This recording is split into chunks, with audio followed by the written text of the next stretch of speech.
It's time for this week's episode of Brandon Sports Talk, featuring in-depth interviews from those who are trending in the world of athletics. And now, here's the host of Brandon Sports Talk, Brandon Pate.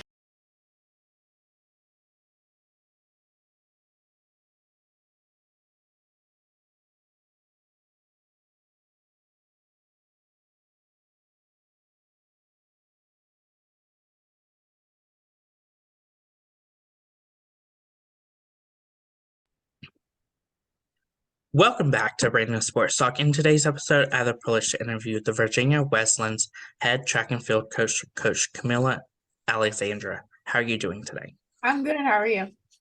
I'm doing good. Can you talk about how you knew that you wanted to get started in coaching, in particularly in track and field? Yes, so I after I finished undergrad, I actually didn't finish undergrad in 4 years. I had an additional semester to go.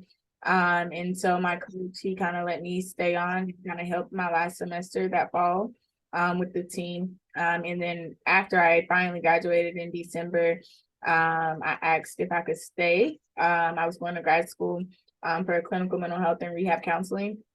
And he let me stay on and stay while I was in school. I felt like it was a good way to kind of still be around my friends, still be around the people that I loved, and kind of go from there. And so during my program was a 3-year program. And so during my internship, I was working for the state for a rehab facility. And I just kind of realized I'm always wanting to be back at practice or trying to figure out how fast I could get my internship done so that I can hurry up to practice. And I guess I realized like during my internship, that was like work, and it was like, kind of taxing. And I was trying to figure out how I could finish doing this so I could get to do what I actually wanted to do.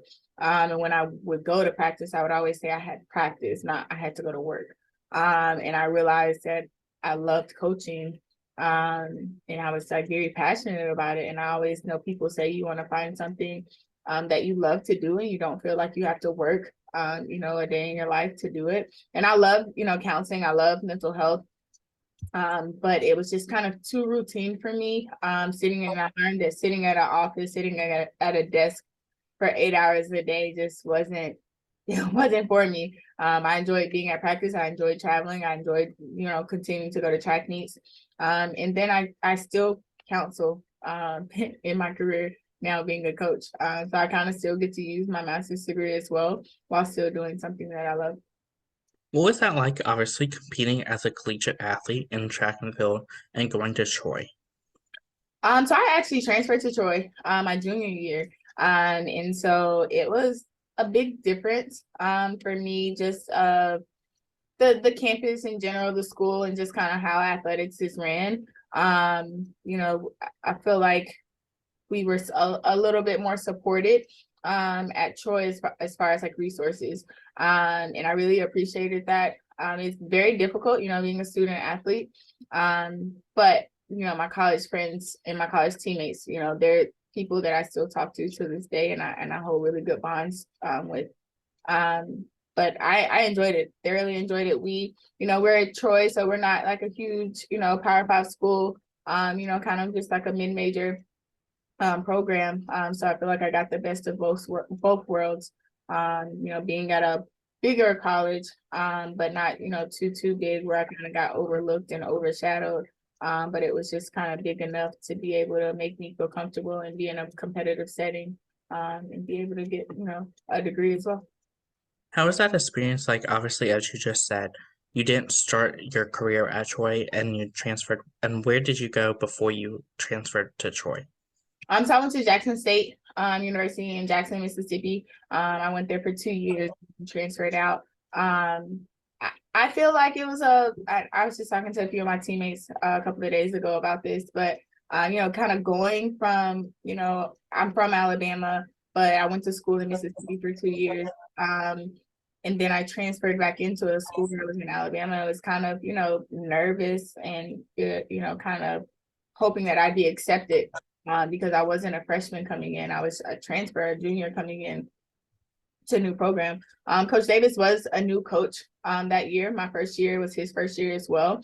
I feel like that eased me in a little bit more because, you know, as he was figuring it out, I was trying to figure it out as well. And then I knew a lot of the people on the team from back home.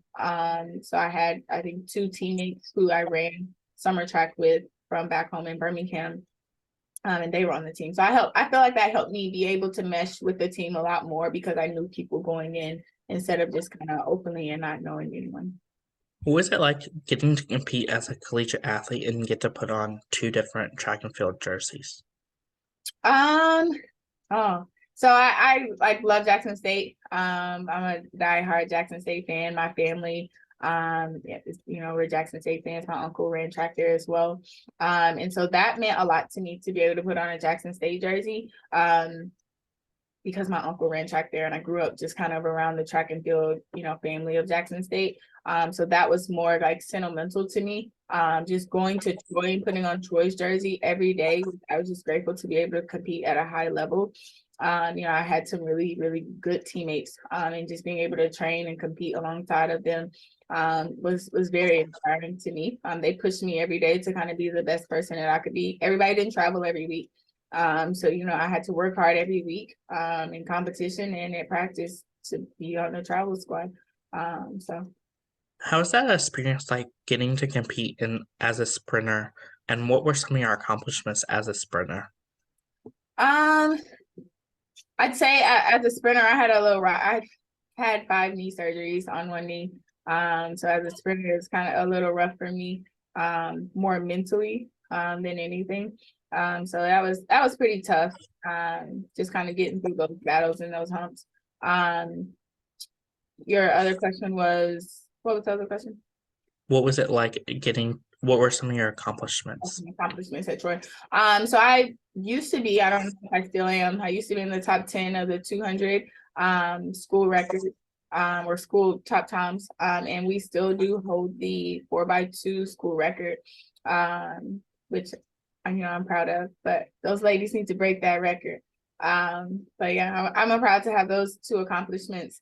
And just being able to, like I said, my teammates are my lifelong friends. And so I appreciate just being able to have that experience, to be able to go out with them, and still be able to, you know, pick up the phone and call them every day. They're very near and dear to my heart, and they have a big impact on my life currently. How does that feel to obviously hold school records and have them where they're not been broken yet? I mean, at the time, I feel like it was, you know, very, very big accomplishment. I know that the ladies at Troy, they can, you know, break those records. They just, you know, have to put it together and get it done. But yeah, I mean, it was a huge accomplishment for us at the time. I feel like we could have went faster. We had some hiccups and some injuries happen as the season went, and so we weren't able to, you know, run any faster than what we did. But yeah. What has it been like, obviously, getting into college athletics and getting started coaching at your alma mater of Troy? It's been a roller coaster, I can say for sure. You know, I don't feel like people, at least at the beginning, for me, didn't really talk about the struggles of how hard it is to actually get a coaching job in college athletics. And I was grateful enough to be able to have Coach Davis be able to bring me on after I graduated and give me an opportunity. And I know I wouldn't be where I am now if he wouldn't have given me that opportunity, but everybody doesn't get those opportunities. I was able to learn under him and a couple of other coaches. And so for me, being at Troy was all a learning experience for me to be able to be comfortable and confident where I am now. So I really, really enjoyed it. As far as like just being in my alma mater, it was a little rough. I still had teammates that were still on the team, like my first 2 years of coaching. And so that experience and that transition was a little hard, just to kind of set the difference between you know, coach and athlete, and then these are also my friends that I'm helping coach. So that was a little difficult, but besides that, you know, I enjoyed just being able to see them. You know, the 4x1 would run, and I'd love being able to see them. You know, I think they got 3rd or 2nd, my second year after I graduated, and that was exciting to be able to see, especially because some of those were still my friends. And just because that was my alma mater and I worked with them, every day. What were some of those challenges, as you just stated, of getting to coach at your alma mater, and how did you overcome that versus obviously just saying, okay, let me step on the track and field court and show you how it's done? I just think it was challenging for my friends and just for myself originally to just understand, at practice, we're not really friends. And at home, like, we still kind of have to have some boundaries. I couldn't hang out with them and the rest of the team because I wasn't necessarily friends with the rest of the team. I was friends with them. And didn't have to like just stop being friends with them, but we just kind of had to stop doing you know, going to parties and all that kind of stuff. Like I couldn't do that with them anymore, which was tough for me to just be able to kind of navigate through and kind of adjust to. And I think it was kind of tough for them too, because at the time they didn't understand. And now I'm like, guys, I kind of want to do this for a career, so I need to take it seriously. But eventually we figured it out. And like I said, we're still friends to this day. So While at Troy, what was it like getting to coach the jumpers and other areas that you did not, you're as an athlete, specialize in? So at Troy, I worked with the sprints and hurdles. And so I wasn't a hurdler as an athlete. And so that was definitely different. I always say in another life, I want to be a hurdler. Just as I've learned and grown. I worked with Coach Radlin at Troy with the hurdlers, and he taught me a lot. Like I said, I wasn't a hurdler, so it was harder for me to kind of grasp the concept of like what exactly they were doing. But it was fun. And I still love it to this day. It's probably my favorite event to coach. As a collegiate assistant coach at Troy, what were some of your biggest accomplishments? I would say my last year we were indoor Sunbelt runner-ups for the ladies. And I think we only had like 12 or 13 ladies compete at conference that year, and we got runner-up. And that was really big and huge for us. That was also the year that COVID came, and so we didn't get to compete outdoors, and so we were really looking forward to kind of trying to win outdoors as well. And then I'd say we ended up getting a 4x1 to regionals, which was pretty exciting. We just had a successful career while I was at Troy, and like I said, around amazing coaches around the staff. All 5 coaches were very big in my transition in being a coach, and just being able to be around them was really big for me. What was that transition like from you from going from an assistant coach in the alma mater of the school to coming to Virginia Wesleyan to become the next head coach? So I kind of came here during COVID, so that was pretty rough. I'm from Alabama, so moving like 11 hours from home during COVID was pretty rough. But I don't feel like the adjustment. I told someone not too long ago, I don't think I really thought about it like moving here. Like I realized like 2 weeks after I moved here, and I was like, I'm 11 hours away from home and I'm here by myself. I don't think I really realized it until then. But like I said, I'm really passionate about my job. I realized as soon as I got here that I needed to recruit ASAP, and I had to recruit hard, which was a challenge for me, just going from a D1 school into a D3 school. Like the recruiting process is so much different. I think recruiting is a grind in general, and people underestimate how hard it is. But I just felt like coming into a new area and a new place, like it was just 10 times harder for me to be able to recruit.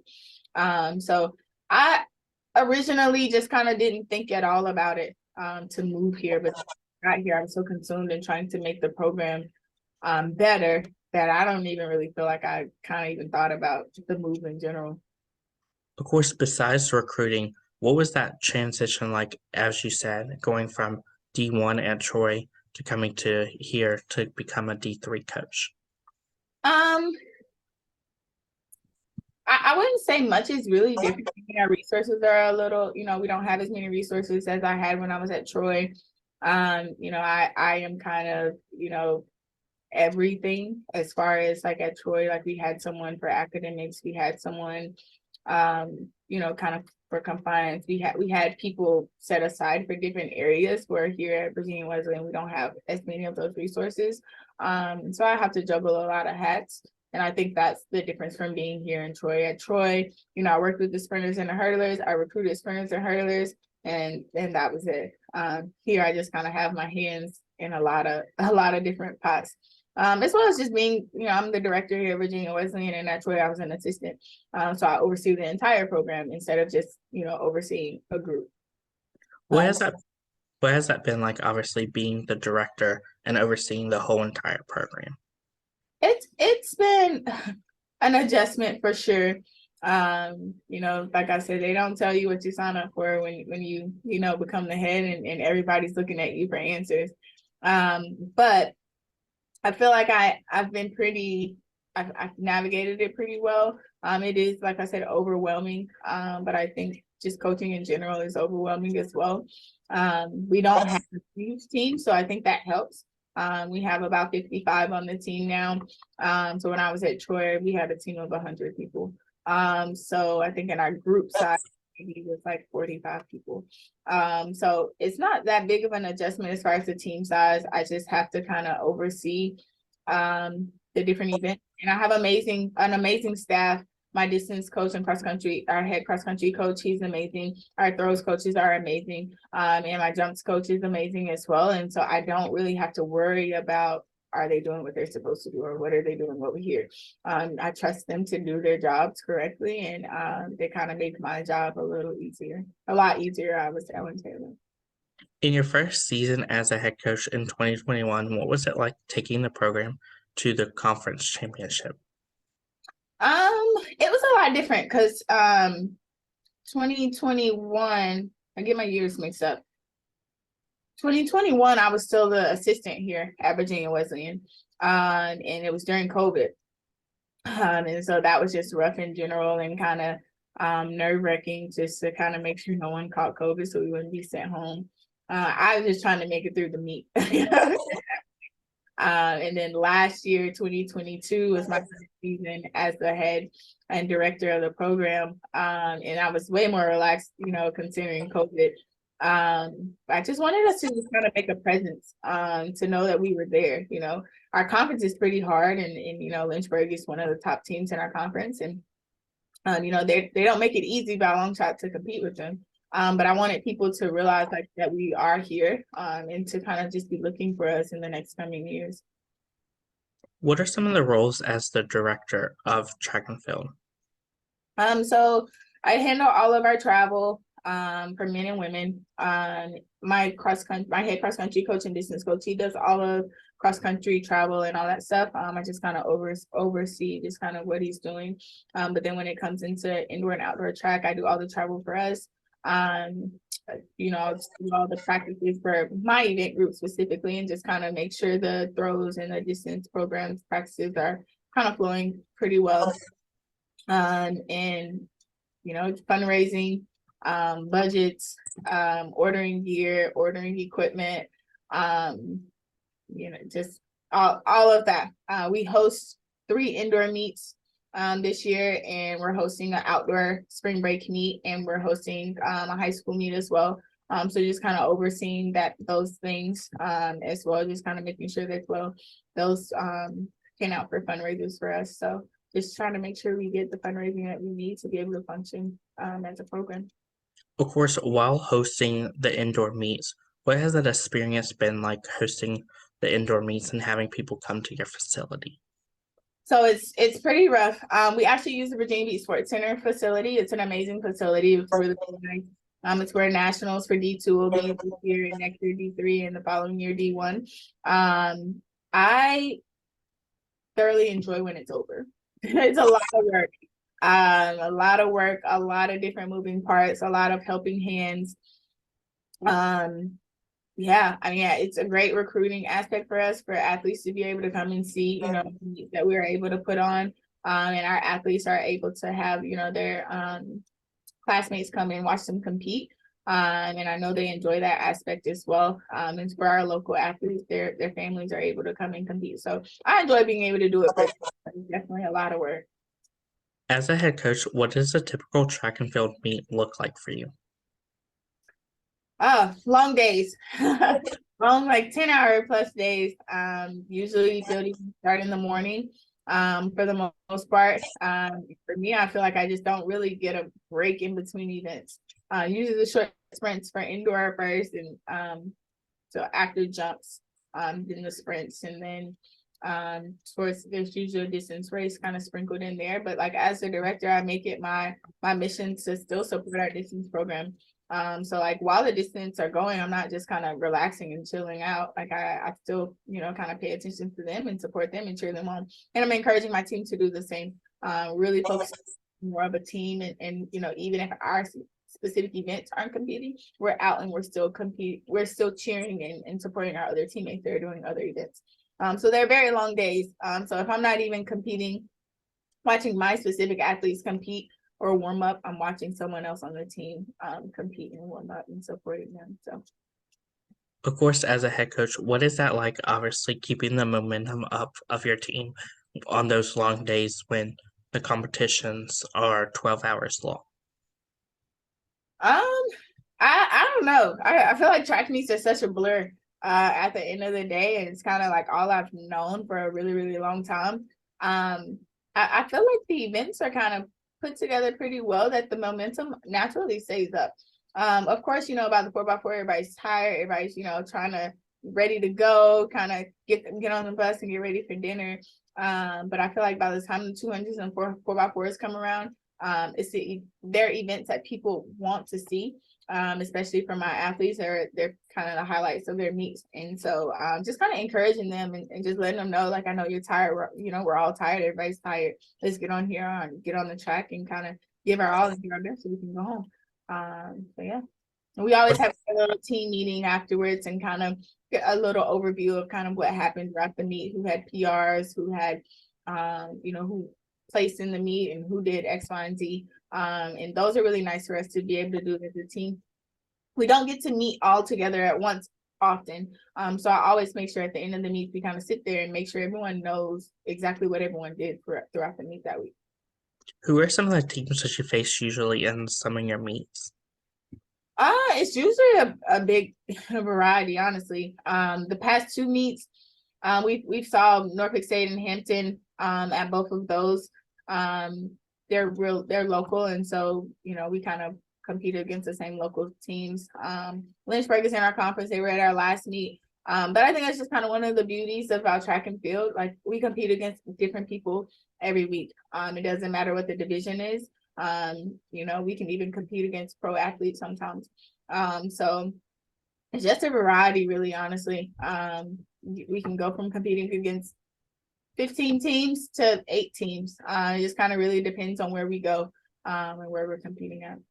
How's that like, obviously, getting to compete against some of those powerhouse teams that could be in Division 1 or could be in Division 2s? I love it. And I especially love it. Like this past weekend, we were at BMI. And the following week, we went to a meet for VCU.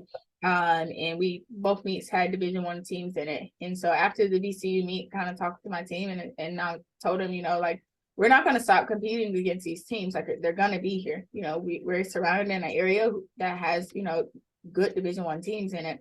And so it's kind of impossible to not compete against them. And so I challenged them to kind of rise up to the occasion and just go out there and compete. They're just as good as the other athletes. This past week when we were at BMI, I was proud to kind of see them step up and not be afraid to compete against Division 1 athletes. I think they did really well, and they definitely made me proud. Can you talk about, of course, the culture that you've built for the Virginia Wesleyan track and field program? Yeah, it's been rough, but it's definitely been rewarding to see. I'm just coming into my first year. I'm just kind of seeing where the program was. The team wasn't really big. They didn't have any guidelines or stipulations on the team. It wasn't, like I strive to have a family atmosphere. It wasn't really family oriented. And so I've enjoyed being able to watch and witness that. Now, we support each other at the track meets. We gather together and have team outings and team bonding activities. And just to kind of see them all get along together. It's very rewarding to just kind of look back and see how far we've come, especially from, I think my first year I had 4 or 5 girls on the team, maybe like 6 guys in my group. And now I think we have like 30 total. So it's definitely been rewarding to watch it unfold, all of it unfold. What does the recruitment process look like on the track and field side? So I usually, it's rough. I mean, like just adding recruiting to a list of things that I am responsible for. Usually when we're in season, the high school athletes are in season as well. Just having to catch meets in the middle of the week when you still have practice, or having to try to catch practices. I'm gonna try to go in the local area to practices at the different high schools and kind of see the recruits there, and just getting on MileSat and MileSplit, and looking at results from different track meets.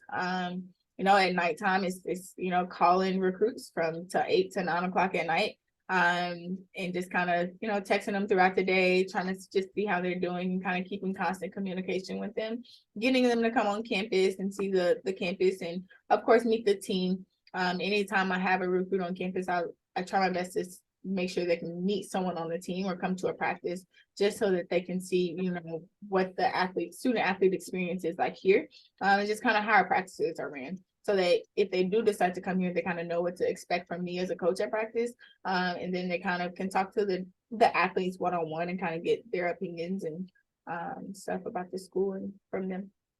As a head coach, what are some of the things that you look at in those prospective student athletes? For sure, how well and quickly they respond. You know, if I'm asking them to send me their transcript and it takes them a month to send it, you know, it's kind of a red flag for me.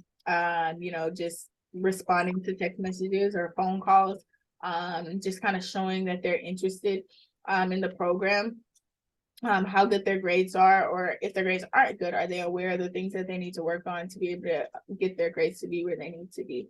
You know, I'm for sure look for talent, but talent doesn't keep you here, is what I've learned. Talent may get you here and get my interest, but it definitely doesn't keep you here at the school, and it doesn't keep you on the team. So I've started to try to look for other things besides talent that attracts me to the athlete being a part of our program as well, because I don't want to just get them here. I need to keep them here as well. Of course, during the official visit, what does that process look like, and how is it like obviously showing them around the facility and then falling in love with it? So our admissions program is pretty awesome. I actually really love that they do this. This is something that they didn't do at Troy, that I really love about Virginia Wesleyan. Our academic counselors have been heavily involved. So if you apply or you put in an inquiry about wanting to, you know, join the school, the counselors kind of talk to you on and off and kind of take you through the application process, kind of get you to come on a tour and come on a visit, and just kind of answer any questions you may need academic wise or about the school. And so when they usually get here, they meet with me first, and we'll walk down to admissions, or I may meet them down in admissions, and admissions takes them on a full tour. They go through a presentation first, and then they go through the whole tour of campus. And usually admissions will bring them up to my office, and I kind of answer any questions that they may have from the tour, or any questions that they may have that they haven't asked. Then we go out to the facility, to the track. We go and look at the weight room and the locker rooms and the training room. I show them the athletics facilities. And, you know, if we'll have a team gathering or a team activity, they'll join us there. You know, maybe go and eat lunch or dinner or something like that, or spend the evening with the athletes. But it kind of just depends on when they come. If they're coming for a weekend, they're coming in the middle of the week. It just kind of depends on what part of the season and when they actually are coming.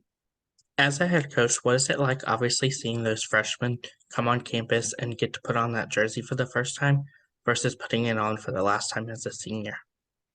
So I haven't experienced that yet, actually. My first freshman class, will be seniors next year. And so just not them even being seniors, like looking at my juniors right now who came in when I came in, and seeing their growth on the track and just as people in general, has been very rewarding. You know, it's different because they know what I expect now. Is when I first got here, you know, we were learning each other and they were trying to learn what I expect. As to, you know, now they can show the freshmen, what to do and what I expect from them.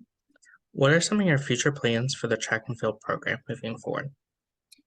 So one of our goals is to be in the top 3 of the conference. And usually we have 1 or 2 or 3 make it to nationals since I've been here. We've had between 1 to 3 people make it to nationals since I've been here. And so our next goal is just to be able to get more people to go to nationals.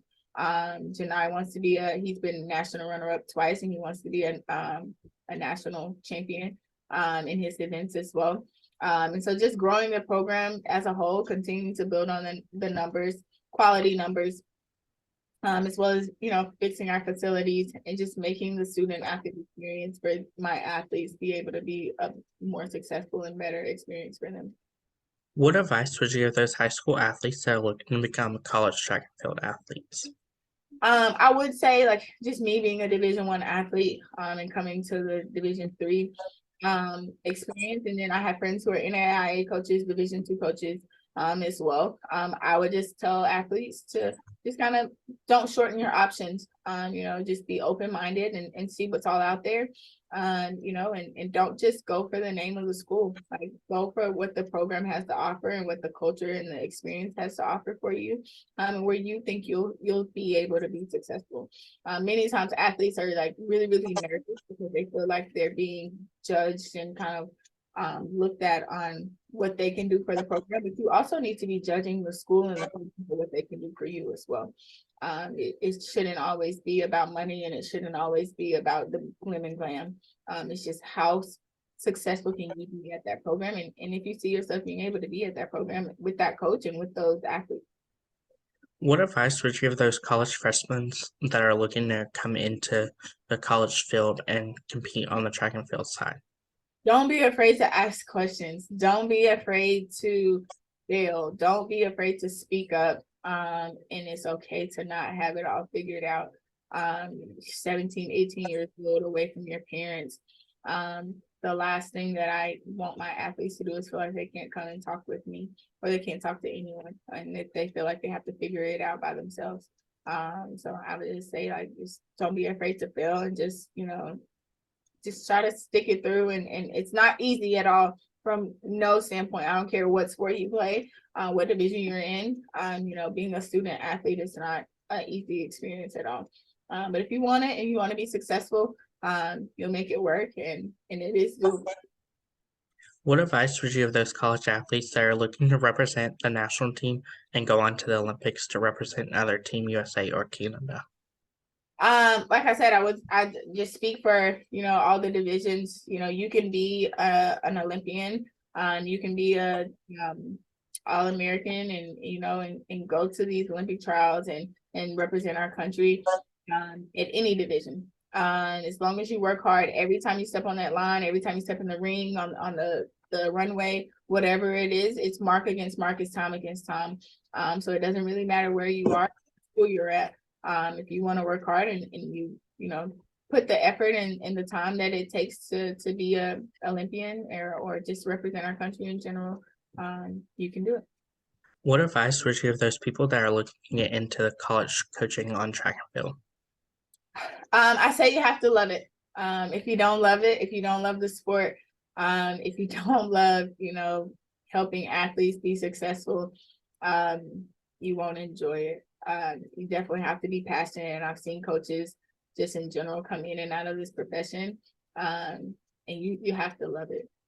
It's a grind every day. I don't care whether you're the assistant, the volunteer, or the head coach. It's a grind, and it's not easy. I didn't make a lot of money when I was at Troy, but I loved what I did, and it helped my experience a lot better. And I think that's what I think people think they're just going to jump into coaching and just kind of be at the top of the top. And it has happened for some people, but it doesn't happen for everyone. So be willing to kind of, do the work, do the grind, and the rewards are always better than what the struggle is. So. What advice would you give those head coaches like yourself that are looking to start their own program and build their own culture? One thing that I pride myself in is just being able to network and communicate with other coaches and get advice from other coaches. I have several friends that I reach out to. I just did today. and ask for help. Actually, a couple of people today. I asked for help and asked questions. I think a lot of people get intimidated by asking, bigger coaches, Power 5 coaches, or however you want to put it, questions, or just going and introducing themselves and talking about training. And I do it all the time. And I've never really got down for it. It's only helped me every time I've done it, and I feel like it's helped me be more successful. Just kind of being willing to listen to other people. So. That's great advice. Where can my listeners find you at on social media along with the program at? That's a good question. Our team page, it's VWUXCTF. And my coach's, and that's on Instagram. And my coach's Instagram is coach.cameia on Instagram. And so that's where you can find us. We're also on Twitter with the same names. Thank you again, Coach Cameia Anderson, for your interview, and best of luck in your future as the Virginia Wesleyan's head track and field coach. Thank you. You can find Brandon Sports Talk on Facebook at Brandon Sports Talk, Instagram at Brandon Sports Talk, Twitter at Talk_Brandon, and you can find me on YouTube at Brandon Sports Talk. Don't forget to like, comment, and subscribe. Thank you again, Coach, for your interview, and best of luck in your future. Thank you. You've been watching Brandon Sports Talk. Please feel free to like, share, and subscribe to Brandon Sports Talk on social media and on YouTube.